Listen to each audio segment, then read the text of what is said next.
네, 안녕하십니까. 안녕하세요. 실제로 제가 잠실 모임으로 온 건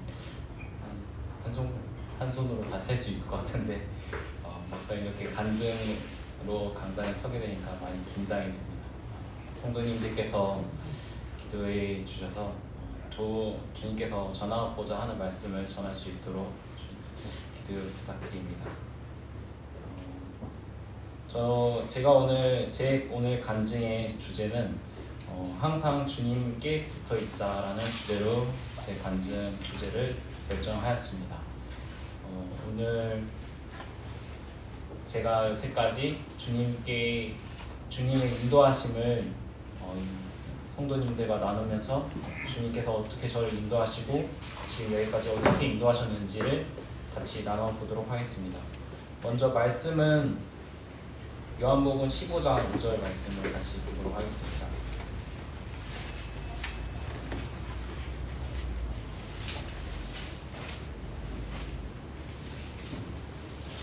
40분을 채우라고 하셨는데 되도록이면 1시간 안에 채우라고 하셨는데 될 수 있을지 모르겠습니다.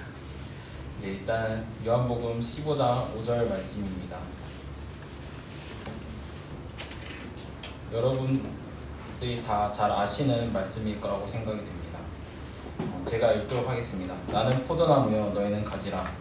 그가 내 안에 내가 그 안에 거하면 사람이 열매를 많이 맺나니 나를 떠나서는 너희가 아무것도 할 수 없습니다.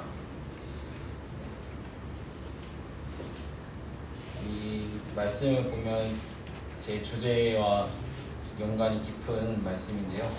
제가 왜 이 말씀을 정했는지 제 삶을 주님께서 인도하심을 들으시면 알 수 있을 것 같습니다. 먼저 저는 아실 분들은 아시겠지만 제가 중국에서 13년 정도 살다 왔습니다. 그 중국에 가게 된 배경이 어느 날 갑자기 아버지께서 오셔갖고 뜬금없이 갑자기 중국을 가야겠다고 말씀하십니다. 그냥 전도하기 위해서 가야 되겠다고. 그리고 나서 저희한테 혹시 우리가 다 동의를 하면 간다고 저희한테 이렇게 말씀하셔갖고 저도 이거에 대해서 대략 1년 정도 같이 기도하면서 최종적으로 결정을 하게 되었습니다.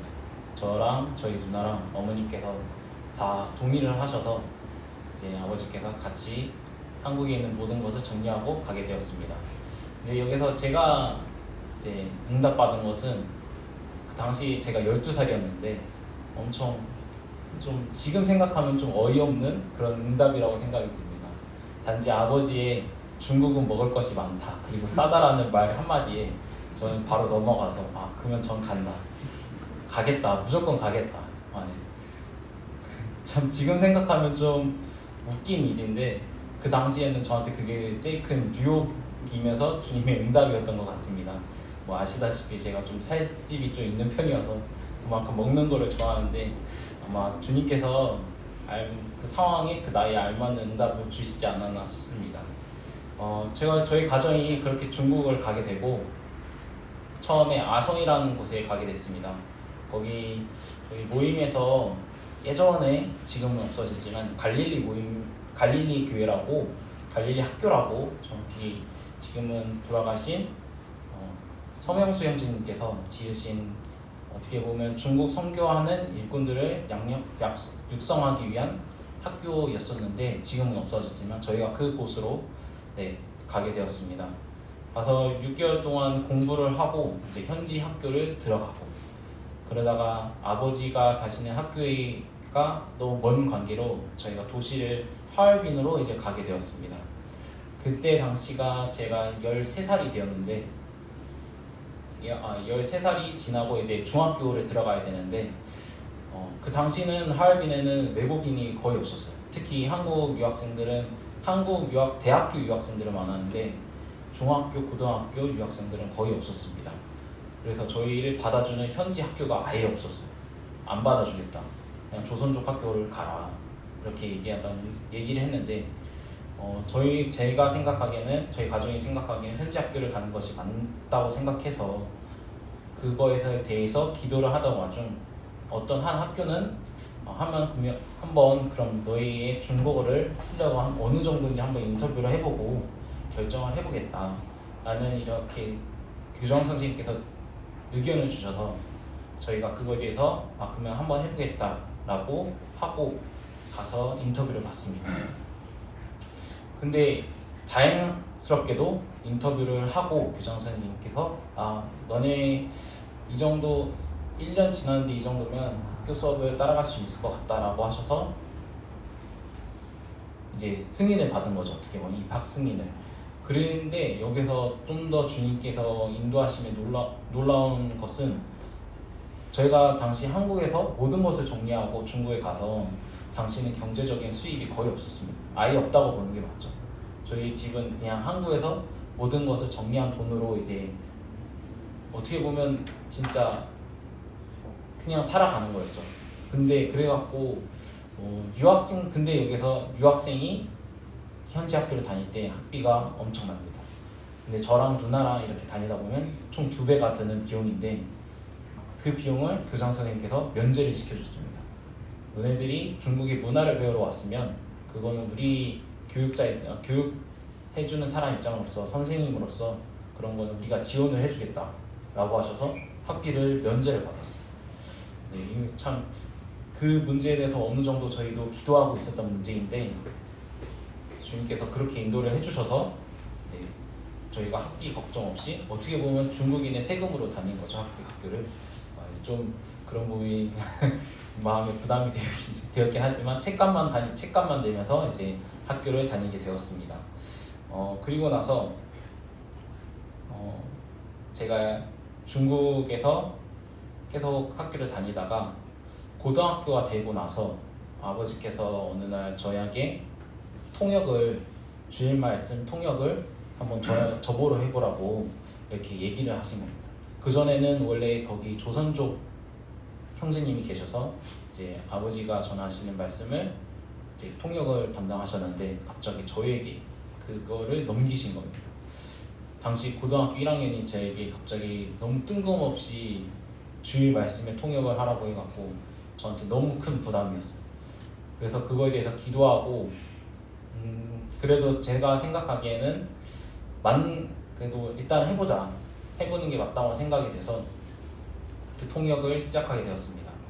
그 통역을 하다 보니까 처음에는 분명히 이제 아버지가 하실 때만 제가 통역을 하는 거였는데 이게 점차 뭔가 범위가 확장되면서 다른 분들이 오셔도 제가 통역을 하고 다른 데서 오셔도 제가 통역을 하고 갑자기 뭔가 항상 통역만 하게 되는 그런 통역을 하게 되는데 지금 생각해보면 이것이 하나하나 주님께서 인도하신 것이 아닌가.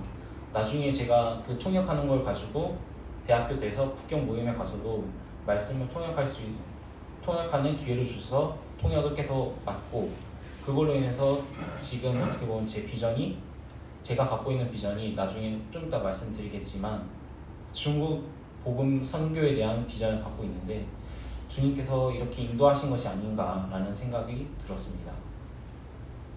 근데 그리고 나서 제가 고등학교 3학년 때 구원을 받고 그리고 침례를 졸업하고 나서 받고 이제 대학교를 가게 되었습니다. 대학교를 북경으로 가게 되었는데 북경으로 가서 거리가 좀 학교와 모임 거리가 좀 멀었습니다. 왔다 갔다 한 3시간 반 정도? 3시간 반에서 4시간 정도 걸렸는데 저한테는 어떻게 보면 그게 아무것도 아니었던 거죠. 왜냐면 저는 어렸을 때부터 항상 교회를 다녔고 중국이 좀 크다 보니까 항상 어디 가면 기본 2시간은 걸렸으니까 저에게는 그게 아무것도 아닌 거였는데 근데 그 당시 중국 성도님들에겐 그게 좀 충격이었나. 제가 수요 집회나 금요 집회나 항상 모든 것을 시간이 안 되면 그냥 택시 타고라도 가고 늦게까지 교제하다가 다시 오고 그런 모습들이 저에게는 아무것도 아니었는데 그런 것이 그분들한테는 자극이 됐던 것 같습니다. 그런 거 보면서 아마 성도님들도 지금 하시는 사소한 일들 하나하나가 다른 본인한테는 사소한 거일지라도 몰라도 아마 다른 형제님들에게 아니면 다른 자매님들에게 아니면 지금 구도자들에게 분명히 어느 정도 작업과 격려가 되지 않을까 싶습니다. 네. 그리고 나서 아마 거기에서 지금 제 와이프라고 해야 되나 이 단어가 좀 익숙지 않는데 항상 소개할 때 여자친구가 갑자기 와이프라는 단어를 쓰게 되니까 좀 익숙지 않은데 백향기 자매를 그 당시 만나게 되었죠. 근데 그때 진짜 잠깐 스치는 인연이라고 할까요? 한번 만났던 적이 거의 5번? 제 기억에는 딱 이런 자매님이 계셨다라고만 기억이 남아갖고 좀 째려보고 있는데 저한테는 당시 그 기억밖에 없었습니다. 그리고 나서 저희 아버지가 몸이 이제 안 좋게 되셔서 저희가 급하게 이제 한국을 들어오게 되었습니다. 그 당시 이제 신장암에 걸리셔서 치료를 받고 있었는데 한 2년 동안 치료를 받으셨던 것 같습니다. 2년 동안 치료를 받으시면서 좀 왜 이게 이런 고난이 나온될까? 주님을 섬기고 우리 가정이 가서 어려운 환경 속에서도 주님을 이루기 위해서 이렇게 힘써 왔는데 왜 이런 어려움을 주실까? 왜 이런 고난을 주실까? 그런 기도를 계속했습니다. 아니, 왜 저에게 이런 어려움을 주시나요? 왜냐면 저는 그 당시 대학교를 막 졸업할 이제 4학년이었는데 갑자기 제가 가장의 역할을 해야 되다 보니까 좀 많은 부담이 됐었고 많은 어려움이 됐었고 그리고 이제 어머니와 누나는 어려워하고 있으니까 근데 저까지 흔들리면 안 되니까 몰래 힘들어하면서 왜 주님께서 이런 어려움을 주셨을까라는 기도를 계속 하게 되었습니다. 그러다가 어느 날 그 찬송이 들리더라고요. 왜 나만 겪는 고난이냐고라는 찬송이 있잖아요. 그거를 보게 되면서 거기에 이런 가사가 있습니다. 제가 딱 앞부분만 한번 읽어드리도록 하겠습니다. 노래는 잘 못 불러서 왜 나만 겪는 고난이냐고 불평하지 마세요. 고난은 고난의 뒤편에 있는 주님의 주실 축복을 미리 보면서 감사하세요. 왜 이런 슬픔 찾아왔는지 원망하지 마세요. 당신 잃은 것보다 주님께 받은 은혜 더욱 많음에 감사하세요. 딱 이 찬송의 가사가 딱 들어오면서 그때부터 제가 한번 이제 감사 노트라고 하죠. 매일 10개의 감사를 적어가면서 써봤는데 참 주님께서 주신 사랑과 은혜가 많음을 한번 깨닫고 그거를 내가 놓쳤음에 하지만 이거를 지금 발견하고 그거를 주님께 감사를 드릴 수 있다는 점에 대해서 참 감사가 되더라고요. 주님께서 주신 사랑이 이렇게 많은데 내가 그걸 다 놓치고 살았구나. 지금 저희가 이렇게 살아있고 오늘도 살아있고 이 시간을 주님께 드리고 있고 지금 코로나 가운데서도 저희가 안전하게 예배를 드릴 수 있는 이 모든 것은 다 주님께서 주신 은혜인데 내가 너무 당연시 여기면서 살지 않았나. 이 생명 또한 주님께서 주신 것이고 주님께서 주신 것이기 때문에 가져갈 수 있는 부분인데 내가 너무 모든 것을 당연시 여기면서 살지 않았나 그런 생각이 들면서 참 주님께 감사가 되었습니다.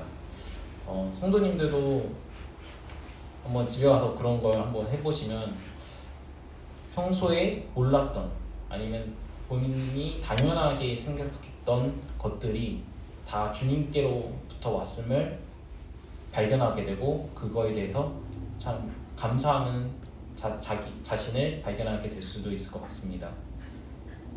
근데 이게 이제 나중에 또 얘기하겠지만 제가 이거를 경험해 봤으니까 나중에 제가 군 복무 때문에 부산에 내려가게 되었고 똑같은 이제 병을 앓고 있는 형제를 만났을 때 저는 그 형제한테 그 형제가 어떤 어려움을 겪고 있는지 공감이 되면서 좀 더 깊은 교제를 이루어갈 수 있는 그런 제 경험이 됐다는 것을, 그리고 제 교제의 범위가, 이해할 수 있는 범위가 더 넓어졌다는 것을 한편 또 깨닫게 되었습니다.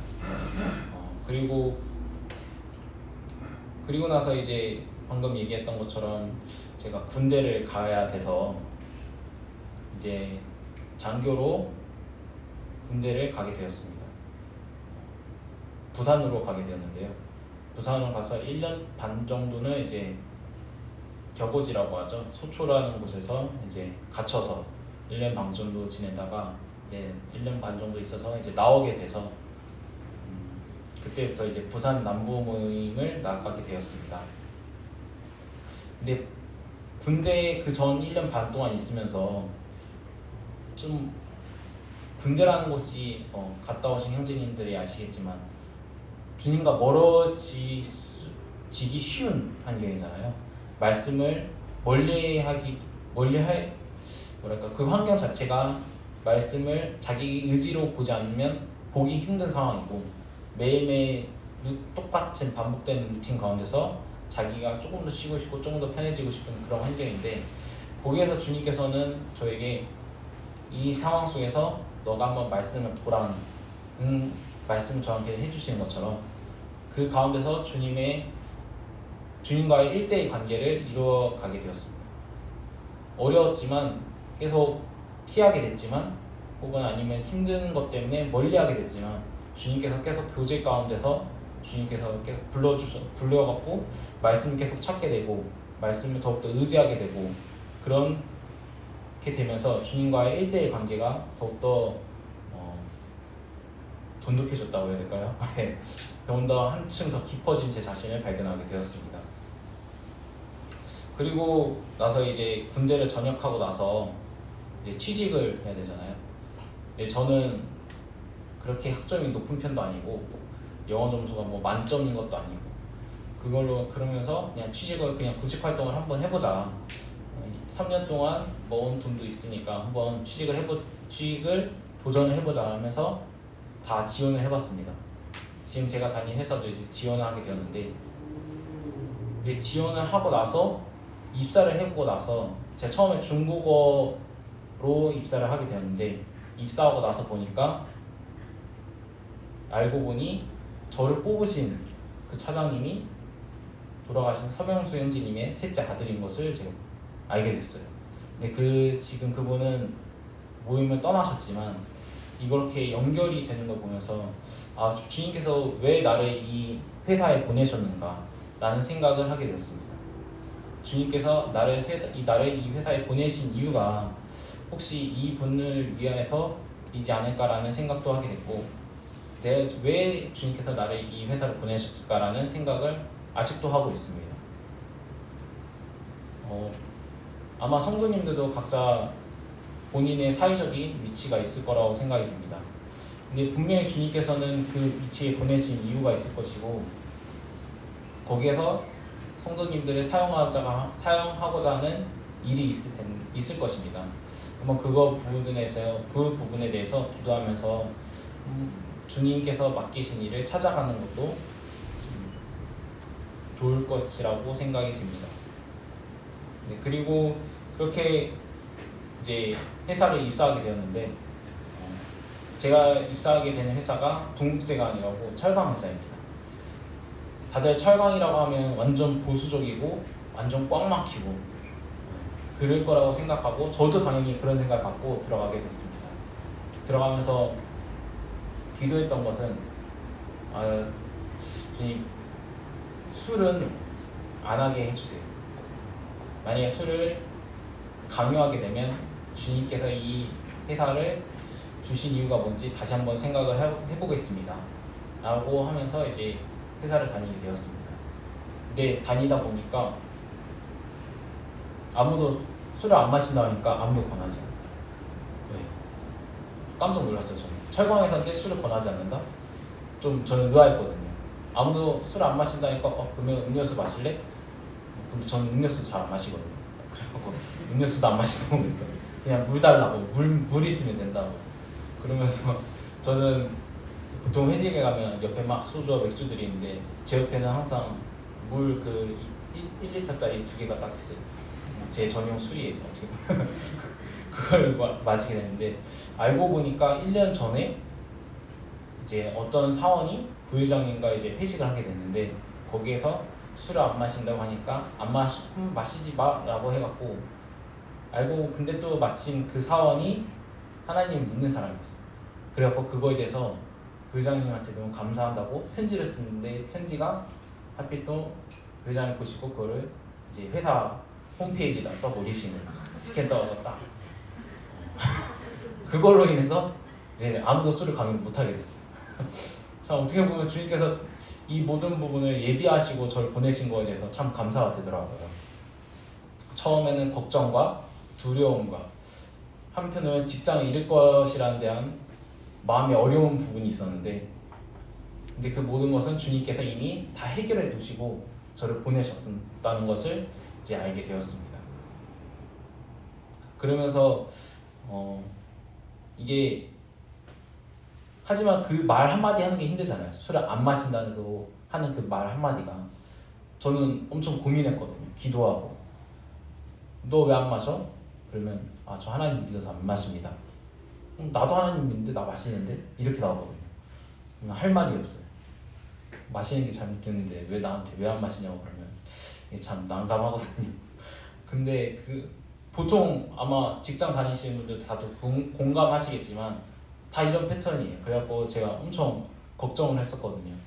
근데 그냥 될 대로 되라 하고 그냥 저 술 안 마십니다 라고 주님께 순종하면서 말한 그 한마디로 인해서 근데 알고 봤더니 주님께서는 다 예배하고 계셨던 겁니다. 아마 직장을 다니시는 성도님들은 각 다른 어려움이 있을 수도 있고 또 본인이 겪는 본인만의 어려움이 있을 수도 있을 것입니다. 주님과 세상의 선택 기로에 서 있을 수도 있고 근데 그때 과감하게 용감하게라는 단어가 형용사가 맞는지 모르겠는데 한번 주님께서 주의 말씀처럼 주님께서 기뻐하시는 일을 한번 선택하라고 저는 권하고 싶습니다. 그렇게 선택하고 나서 보면 그 뒤에 있는 것은 주님께서 다 예비하고 생각지도 못한 방식으로 예비하고 계신 것을 발견할 수 있을 것 같습니다. 저도 이걸 생각지 못했거든요. 술을 권하지 않는다는 것을. 네. 성도님들도 선택의 기로에서 주님께 순종하고 주님이 기뻐하시는 선택을 해서 주님께서 예비하시는 그런 놀라운 일을 같이 겪으셨으면 좋겠습니다. 네. 그리고 이제 지금 보면 제 말씀의 하이라이트라고 해야 될까요? 이제 결혼 간증에 대한 건데 아마 제 자매는 한번 들었을 겁니다. 제가 이 부분에 대해서 간증을 한 적이 있어서 저는 어렸을 때부터 엄청 빨리 결혼하고 싶었어요. 네. 제가 처음 빨리 결혼하고 싶다고 느낀 게 아마 초등학교 때였거든요. 초등학교 때부터 그냥 부모님을 보면서 나도 빨리 결혼해야지. 한편에 제 어렸을 때 로망이 대학교에서 결혼해갖고 이제 같이 대학교를 다니는 거였었어요. 그 정도로 결혼을 빨리 하기를 원했는데 그때 뭐 철이 없었죠. 뭐 돈도 없으면서 무슨 그랬는데 결혼이라는 것을 기도 제목으로 좀 구체적으로 삼게 된 것은 이제 중학교 때였어요. 중학교 때부터 이것도 이르죠. 좀 이르긴 편이긴 한데 그때부터 이제 기도를 하기 시작했습니다. 주님께서 준비해 주신 배우자를 빨리 만나기를 원합니다 라고 기도를 하게 되었습니다. 저희는 가정 집회를 드리거든요. 저희 집은 매일매일 저녁이나 아니면 아침에 모여서 같이 잠언을 읽어요. 예전에 전석기 형제님도 그런 말씀을 하셨는데 뭐 항상 혼나고 나면 잠언에 그런 말씀이 꼭 나오더라고요. 같이 읽으면 맞아도 괜찮다, 맞아도 죽지 않는다, 자녀를 때리는 것은 주님께서 참 그런 말씀이 항상 맞고 나서 그런 말씀을 얘기했는데 한편 뭔가 억울하면서 한편으로는 순종하게 되는 그런 마음이 있었는데, 하여튼 저희 가족은 매일매일 이렇게 가정 집회를 드리는데 거기에서 제가 이제 어떻게 보면 정식적인 기도 제목이 된 거죠. 네, 배우자에 대해서 중학교 아마 2학년 때였을 거예요. 네, 기도를 그때 내고 쭉 기도를 하다가 뭔가 어떤 배우자를 원해? 라는 어떤 누나였을 거예요. 누나가 저한테 물어보고 너 어떤 배우자를 원해? 이렇게 얘기하고 그때부터 고민이 빠지기 시작했어요. 나는 어떤 배우자를 원하는가? 별로 생각을 안 해봤거든요. 그냥 결혼만 빨리 하고 싶었지 전혀 어떤 배우자를 원하는지는 생각을 안 했거든요. 하다가 뭔가 형용사가 많이 붙더라고요. 뭐 주님께 순종하는 뭐 여러 가지 형용사를 많이 붙었는데 지금은 그런 형용사가 없어져서 지금 형용사를 얘기하지 않겠습니다. 지금은 없어서. 네. 그때는 많이 붙였어요. 네. 그때는 많이 붙였는데 지금은 없어졌어요. 네. 그래갖고 물론 지금 다 형사가 다 알맞기도 하고 합니다. 네. 뭔가 뒷수습 같은데 뒷수습 아닙니다. 네, 그런데 그러다가 이제 계속 이제 대학교 다니면서도 기도를 하다가 한편 내가 이 붙이는 형용사들이 내가 원해서 붙이는 건데 라는 생각이 문득 들더라고요. 주님께서 주시고자 하는 배우자가 아니라 내가 원하는 배우자를 계속 주님께 달라고 했던 거예요. 그때부터 이제 어떻게 보면 형용사가 하나 둘씩 빠지기 시작했죠. 여러 결혼하신 형제님의 간증을 들으면서 이건 다 부질없구나.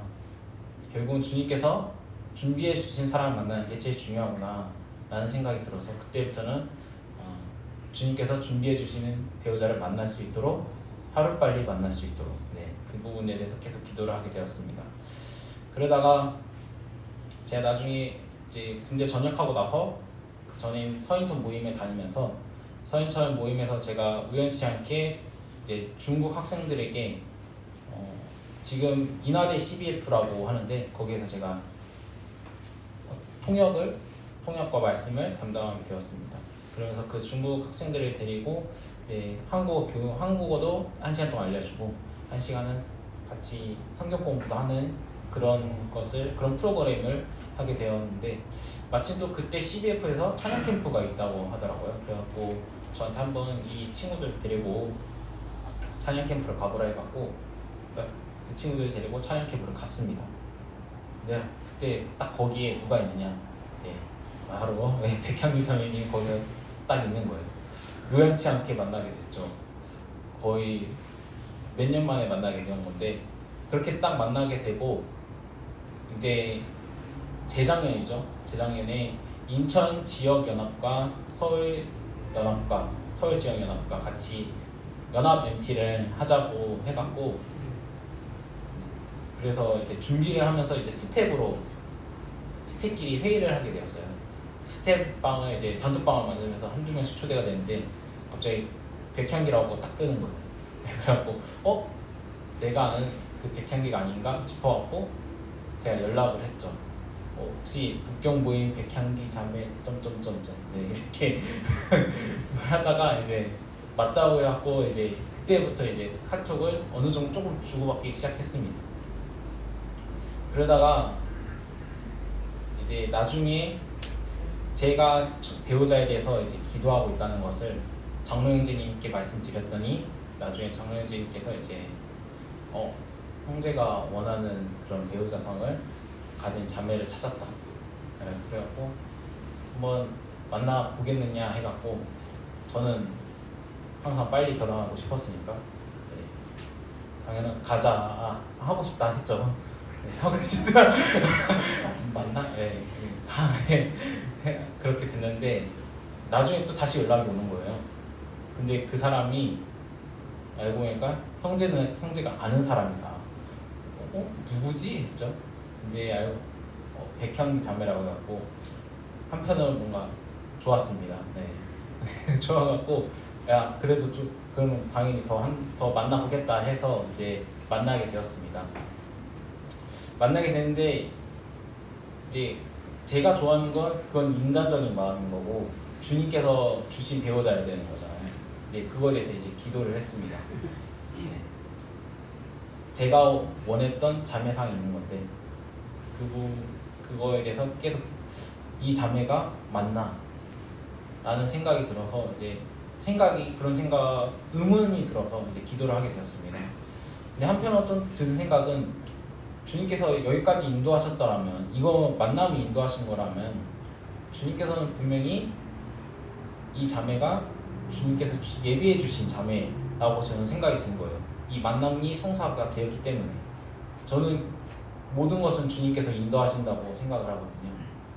모든 사람의 하나하나 만남은 다 주님께서 인도하신다고 생각을 해서 이렇게 만나게 됐다면 이거는 주님께서 아마 준비해 주신 배우자가 아닌가 라는 생각이 들었지만 그래도 한편으로는 이제 서로 교제를 하면서 이제 맞춰봤죠. 서로 맞춰봤다? 그런 단어가 맞진 않는 것 같은데 이제 교제를 하게 되었습니다. 교제를 하다 보니까 딱 서로 기도했던 배우자상이 딱 맞았어요. 신기하게도. 그래서 제가 만난 지 3일 만에 결혼을 전제로 만나자라고 했죠. 근데 왜 늦게 얘기하냐고 저한테 뭐라 하더라고요. 나중에는 왜 그 전에 했어야지 왜 3일 만에 하냐고. 저는 나름 빨리 한 거라고 예의를 차린다고 한 건데 뭐라고 들었어요 저는.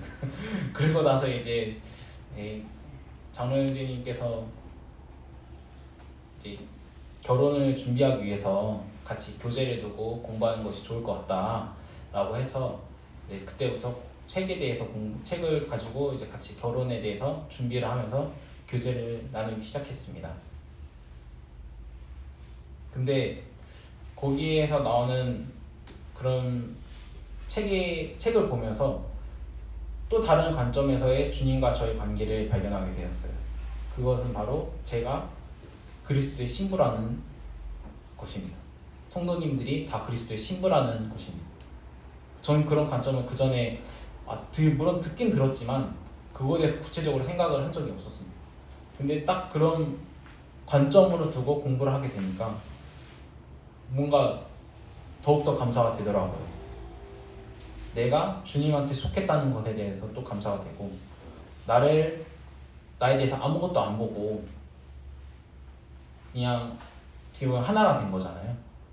나를 저울질하지 않고 내 있는 그 모습 그대로 심지어 내가 죄인일 때 사랑해 주셨다는 점, 내 멀리 했을 때 배척했을 때 사랑해 주시고 또 내가 순종하지 않을 때도 사랑해 주시고 내가 힘들다고 좌절할 때도 사랑해 주시고 불평불만할 때도 사랑해 주시고 그런 사랑을 이게 느끼게 되는 거예요. 근데 한편으로 거기에 또 느끼게 되는 점은 그 사랑을 동일하게 이제 성도님에게 제 자매에게 또 구도자에게 나눠줘야 된다는 생각이 들더라고요. 아마 성도님들도 각자 지금 느낀 주님의 사랑이 다 다를 겁니다. 그 방식도 다를 것이고 그 결과도 다를 것입니다. 근데 관점을 내가 그리스도의 신부라는 관점을 두고 다시 한번 생각해 보시기 바랍니다. 그러면 더욱더 놀라운 주님의 사랑을 발견하게 됩니다. 물론 성도님들은 다 신실하시고 그러시겠지만 저는 엄청 실수를 많이 합니다. 원망도 자주 하는 편이고 말도 안 듣는 편이고 때로는 말씀도 안 보고 기도도 하기 싫을 때도 많고 근데 그런 와중에도 주님께서는 사랑한다는 점입니다. 이게 근데 제가 자매랑 이렇게 교제하면서도 서로 생각이 안 맞는 경우가 있거든요. 안 맞는 경우는 속에서 좀 왜 이게 안 되지? 이런 생각이 있어요. 그러면서 이게 하나 둘씩 하면 뭐지? 이런 생각이 들어요. 그러면서 이유 없이 가끔 짜증날 때도 있고 이유 없이 얘기하기 싫을 때도 있고 그런데 그런 와중에서도 주님께서는 제가 이런 모습을 할 때 근데 이게 반대로 와서 분명히 자매도 그럴 것이고 저도 그렇겠지만 근데 이게 제가 아내라는 입장에서 신랑인 그리스도가 저를 바라볼 때 저도 그런 모습이 있을 거거든요. 분명히 제가 하는 일이 그러니까 하나님께서 이해를 못하고 얘 왜 이러지? 내가 준 게 얼마나 큰데 왜 이러지? 이런 생각이 들 때도 있을 거라는 생각이 들더라고요. 그런데도 주님께서는 저를 놓지 않으시고 그 사랑을 끊임없이 주시고 그런다는 저는 생각이 들면서 참 감사가 되더라고요. 내가 어떤 상황에 처했든지 내가 어떤 상태이든지 주님께서는 항상 날 사랑하시는구나. 근데 말씀이 또 그런 말씀이 있습니다. 그 사랑을 자매에게 주라는 그런 말씀이 있습니다.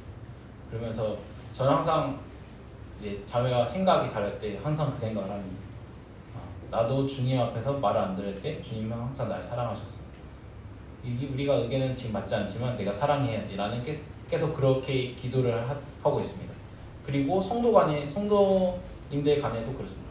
제가 가끔 저는 뭐 제가 아직 미성숙해서 그런 걸지도 모르지만 가끔 성도님들이 막 판단하고 그러더라고요. 그러면서 어떤 성도님은 마음에 안 들어 할 때도 있고 어떤 성도님은 싫어할 때도 있고 근데 또 그럴 때도 주님께서 그런 마음을 주시더라고요. 너가 그럴 때도 난 널 사랑했어. 왜 그 사랑을 성도님들에게 묻주니? 또 부도자한테도 동일합니다. 제가 CBF 인하대를 하면서 중국 학생들이 뭔가 제가 느끼기에 그래도 어른이 나왔는데 좀 들어주는 척이라도 하지 라는 생각이 좀 있거든요. 그래도 어른인데 근데 그렇지 않아요.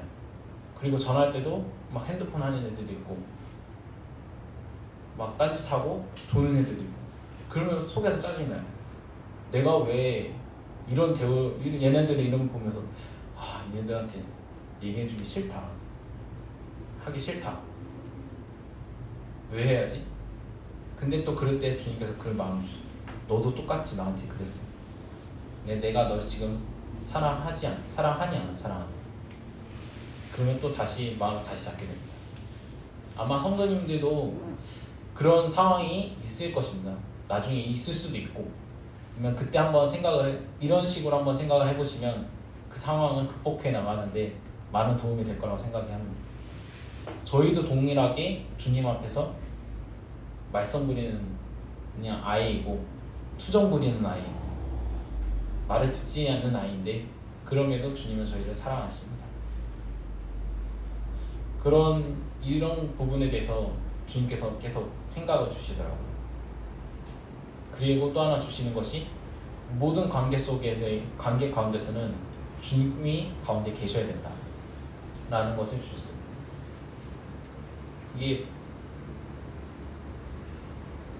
자매와 저가 교제를 하고 얘기를 하다 보면 뭐 아까도 얘기했으니 안 맞는 부분이 있습니다.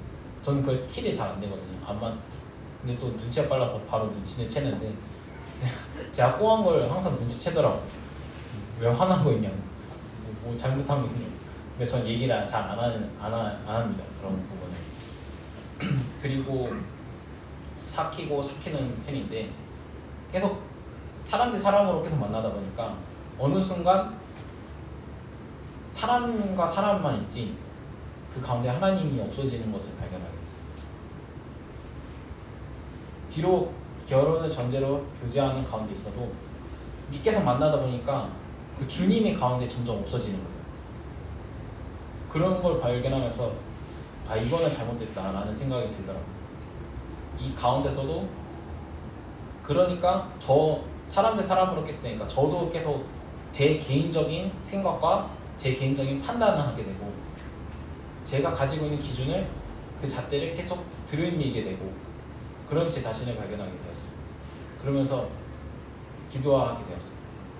이 가운데서도 주님이 이 가운데 있어서 내가 하나님을 통해 주님을 통해 자매를 바라볼 수 있도록 주님께서 인도해 주세요 라고 기도를 했습니다. 그러니까 또 주님께서는 그 사랑이라는 것을 보여주시더라고요. 아마 성도님들도 동일한 경험이 있을 수도 있을 거라 생각합니다. 그리고 지금 이 가운데서도 제가 느끼기에는 가정, 부모와 자식 관계, 친구 관계, 성도 관계, 이 성도님들 관계, 이 모든 가운데에서는 하나님이 없으면 그건 인간적인 감정으로 변하게 되는 것 같습니다. 그 부분이 인간적인 감정으로 변하는 순간 내 생각을 계속 주입하게 되고 내 생각을 계속 주장하게 되는 것 같습니다. 항상 성도님들은 모든 관계 가운데서 주님을 잃지 않기를 바랍니다.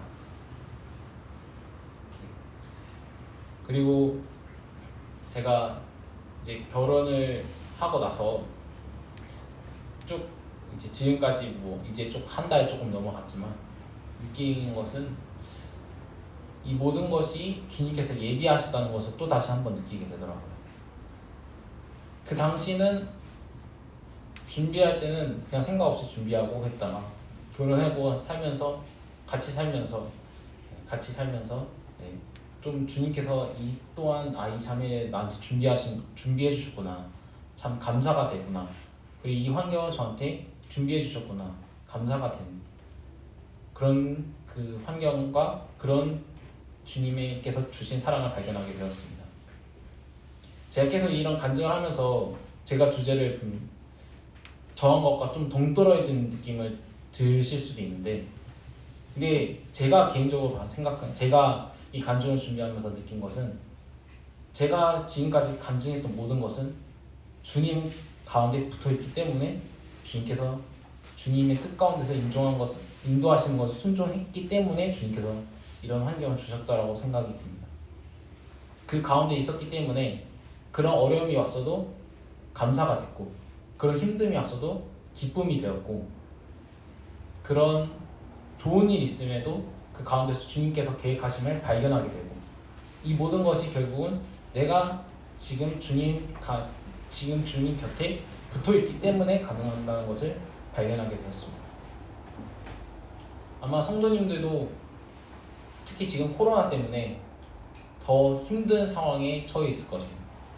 그리고 삶의 패턴이 바뀌어버려갖고 주님과의 관계에도 갑자기 정리가 안 되고 어려움에 많이 있을 수도 있을 거라고 생각이 듭니다. 왜냐면 저는 그러거든요. 지금도 좀 헤매는 중이고, 근데 이 가운데 이런 어려운 환경 가운데서도 주님의 계획하심이 분명히 있다는 것을 항상 놓치지 않았으면 좋겠습니다. 이 가운데서도 하나하나 찾으면 이 모든 것은 다 주님께서 주신 사랑이라는 것을 발견할 수 있습니다.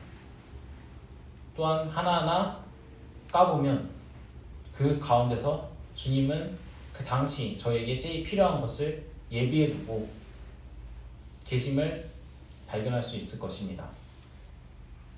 그러면서 이 요한복음 15장 뒤에 보면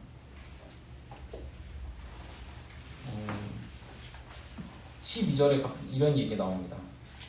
내 계명은 곧 내가 너희를 사랑한 것 같이 너희도 서로 사랑하라 하는 이것이라라는 말씀이 나옵니다. 제가 이 간증을 준비하면서 느낀 점이 바로 이것입니다. 사랑이란 점입니다. 저희가 붙어 있으면 주님께서 주신 사랑을 더욱더 많이, 더욱더 크게 발견할 수 있습니다. 하지만 저희가 떨어져 있으면 그 사랑을 발견하지 못하고 이미 받은 사랑은 너무나도 큰데 그걸 놓치고 있고 생각지도 못하고 살아갈 수 있습니다. 성도님들도 자기 삶 가운데서 주님께서 주신 은혜와 사랑을 한번 발견해 보시기 바랍니다. 그런 사랑을 발견하면서 서로 성도님들 간에 교제를 하고, 그런 교제 가운데서 그 사랑은 더욱더 배가 되고 더욱더 크게 되는 것을 느낄 수 있을 것 같습니다. 왜냐하면 이 성도님들이 바라보는 관점과 현재 살고 있는 생활과 내가 살고 있는 생활은 엄연히 다르기 때문에 그 관점이 서로 공유가 된다면 분명히 더욱더 큰, 혹시 내가 생각하지도 못한 주님의 사랑을 분명히 발견할 수 있을 것이라고 저는 확신을 합니다. 제가 준비한 간증은 여기까지입니다. 마지막으로 성도님 기도 제목을 내자면 저희 가정이 주님 안에서 주님이 기뻐하시는 가정이 될 수 있도록 기도해 주시면 감사하겠습니다. 이상입니다.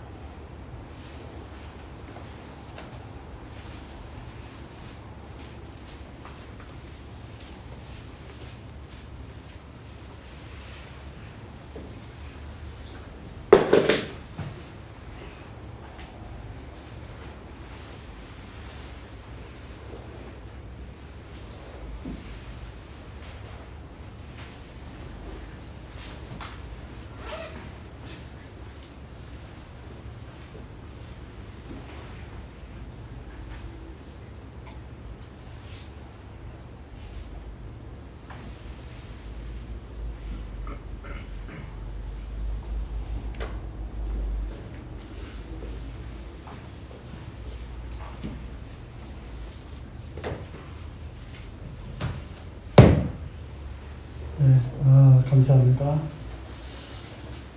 굉장히 성숙한 형제님이신 것 같습니다. 안 웃으시네. 이쪽으로 크게 감동이 되어서 그러는지. 네. 간증을 들으면서 참 크게 시험에 들 만한 그러한 일들을 겪으면서 그래도 마음 중심에 그리고 그 가정의 중심에 주님이 계셨기 때문에 오늘 간증과 또 말씀을 들은 대로 그 가지에 붙어 있었기 때문에 주님께서 또 곁길로 가지 않도록 지켜주시고 또 심지어는 그 믿음을 버리지 않도록 또 지켜주신 것 같습니다. 참 시험에 들만 하죠. 참 전도를 위해서 모든 것을 다 뒤로 하고 다 정리하고 팔고 중국으로 가서 열심히 전도하고 또 공부하고 그러는데 그러는 가운데 참 그 아버지를 좀 떠나보내야 되는 그런 어린 그 아들의 그 심정이 얼마나 좀 힘들었을까. 그럼에도 불구하고 그 모든 것들을 다 주님께 맡기는 참 그러한 믿음이 심지가 그 견고했던 그런 것들을 보게 됩니다. 그러면서 참 하나님은 언제나 선하시고 언제나 옳으신 분이다라고 하는 그런 생각을 하게 되는데요. 참 우리가 뭐 전도를 하거나 또는 복음을 이렇게 전하게 될 때 그런 경우들을 참 많이 만나게 되는데 그런 경우에 답변해 주기가 참 어려운 상황들을 참 많이 만나게 돼요. 정말 하나님 사랑의 하나님이시고 하나님 정말 살아 계시다면 나에게 왜, 또 우리 가족에게 왜, 또 내가 그토록 원하고 저거 했던 아주 많고 큰 것이 아니라 적어도 이것만큼은 이라고 기대하거나 또는 그랬던 여러 가지 상황들을 허락해 주지 않으시는지 또는 그것을 빼앗아 가시는지 그런 것들에 크게 시험이 되어서 나는 그런 하나님은 내가 믿지 않겠다라고 아주 완강하게 그 거부하는 참 그런 슬픈 그런 상처를 갖고 있는 분들을 만나게 되는데 그런 경우에 참 전도하기가 참 쉽지 않습니다. 우리는 믿는 그리스도인들에게는 우리는 하나님의 절대성과 또 하나님의 그 주권과 또 창세기 1장 1절을 통해서 우리가 그 관문을 통과해서 들어왔잖아요. 태초에 하나님이 천지를 창조하시니라. 창조주이신 그 하나님의 모든 임의로 행하실 수 있는 그 주권과 그 절대적인 그러한 하나님의 그 권한에 대해서 우리는 인정을 하고 또 그렇게 우리의 마음을 모아가는 그런 믿음의 과정에 있는데 또 그런 경험들이 없는 그런 사람들에게는 좀 복음을 전하기가 좀 쉽지 않더라고요. 저도 역시 옛날에 왜 하나님은 선악과를 만들어 놓고 이것을 처음에 만들지 않았으면 될 거를 만들어 놓고 그것을 왜 따먹게 하고 그걸 따먹지 못하게 하면 되는데 그래놓고 나중에 이것을 믿어라, 믿지 말라, 믿으면 뭐 천국에 가고 믿지 않으면 지옥에 보내고 그렇게 프로그램 해놓고 그렇게 계획해놓은 그런 하나님이 그런 어떻게 사랑의 하나님이고 어려우신 하나님인가 이런 생각들을 참 많이 했었어요. 그리고 그것이 이제 어떻게 보면은 저희 이제 교만이었고 내가 누구이길래 감히 그 하나님에 대해서 대꾸하고 그것을 따지려 하느냐라고 하는 생각을 뭐 이제 최근에 들어서야 이제 또 영적으로도 조금씩 철이 들어가면서 범사의 주님을 인정하고 하는 그런 그렇게 생각이 되지만 옛날에 믿기 전에는 그런 수수께끼가 좀 풀리지 않았었습니다. 말씀 한 구절 한번 찾아보겠습니다. 로마서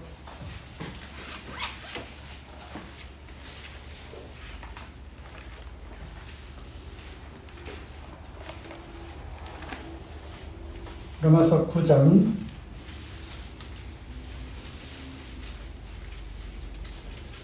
20절 있습니다. 이 사람아 내가 네게 감히 하나님을 힐문하느냐. 힐문하느냐 어려운 단어를 썼는데요. 다른 성경에 보면은 말대꾸하느냐 이렇게 번역이 되어 있습니다.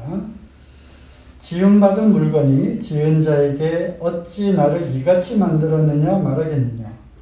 토기장이가 진흙 한 덩이로 하나는 귀히 쓸 그릇을 하나는 천이 쓸 그릇을 만드는 권한이 없느냐.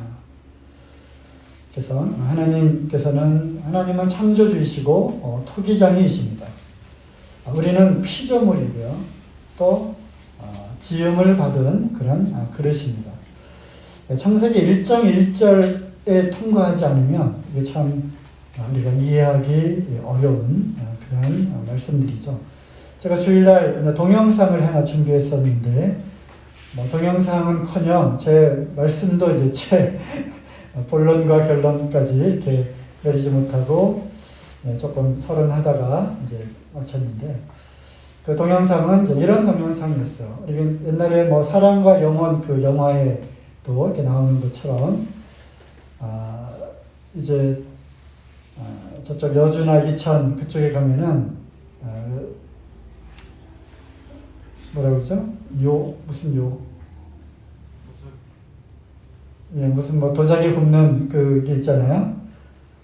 그래서 지금도 이제 그렇게 이제 하고 있는 거를 유튜브에서 동영상을 제가 다운을 받았는데 진흙을 이제 잘 빚어서 놓고 돌리잖아요. 쭉 돌리면서 이거를 물 좀 묻혀가면서 토기를 이렇게 빚어 나가는데 쭉 세워 나가고 안에다 또 손을 쭉 넣으면은 안에 또 이렇게 빈 공간이 생기고 거기다 손을 쭉 넣어가지고 얘를 좀 넓히기도 하고 그래서 어떤 거는 그 모양을 길쭉하게 만들기도 하고 어떤 경우는 아주 항아리처럼 이렇게 만들기도 하고 그런 영상이 있었는데 그릇 만드는 그 토기장의 마음입니다. 그렇죠?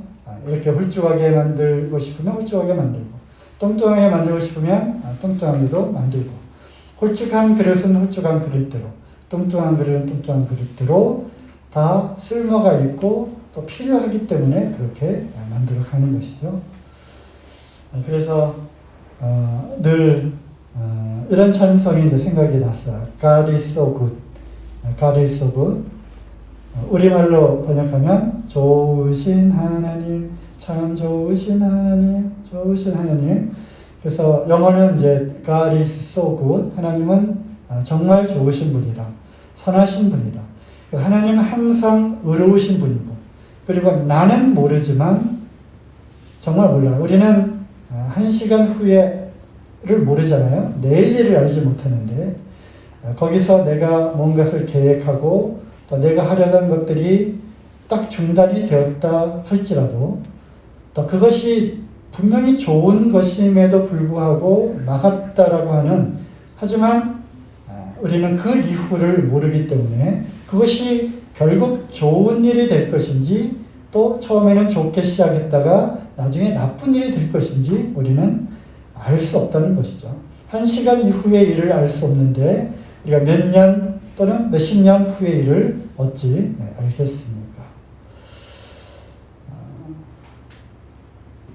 그래서 우리가 어떤 좋은 일에도 주님이 개입하시고 또 슬픈 일에도 주님이 개입하신다고 하는 것이죠. 그리고 또 간증을 들으면서 생각난 말씀은 베드로 전서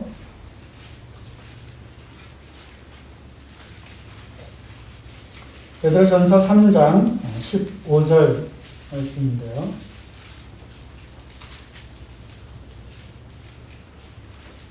베드로전서 3장 15절 너희 마음에 그리스도를 주로 삼아 거룩하게 하고 너희 마음에 그리스도를 주로 삼으라 하는 것입니다. 마음에.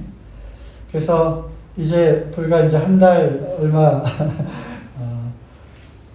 신혼 아직도 신혼인데 굉장히 오랜 동안 결혼 생활한 것처럼 간증을 하시네요.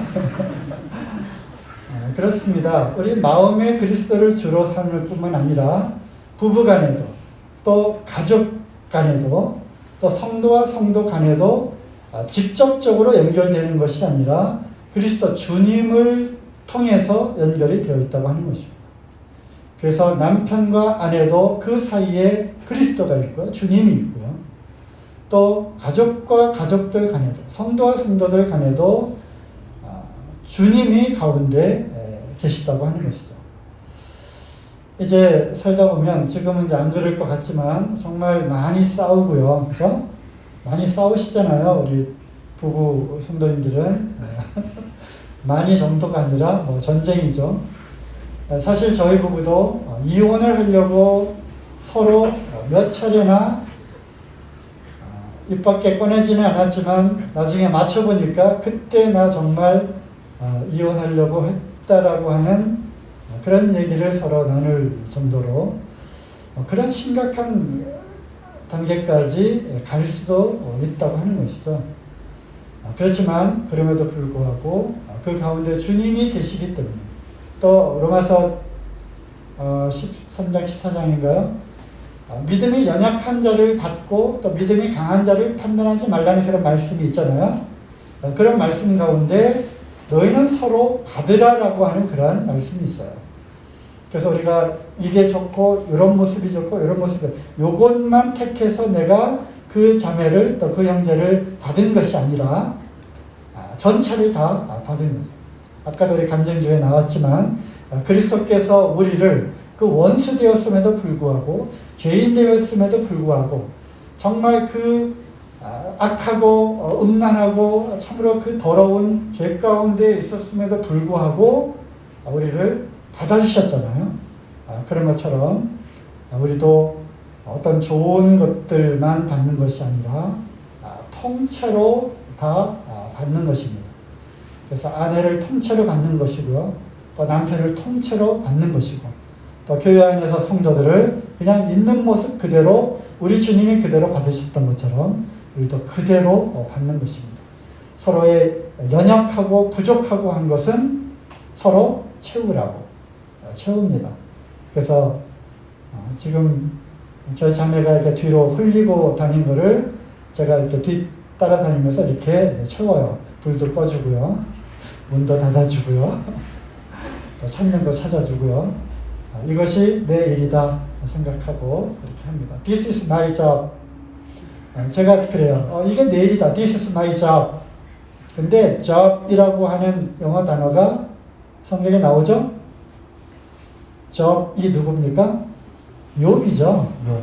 그래서 이제 부부간에 살면서 욥처럼 욥의 인내를 배우셔야 하고요.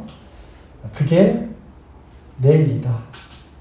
연약한 것을 서로 감당하고 뒤따라 다니면서 흘리고 떨어뜨린 것들을 줍는 거, 그게 바로 This is my job.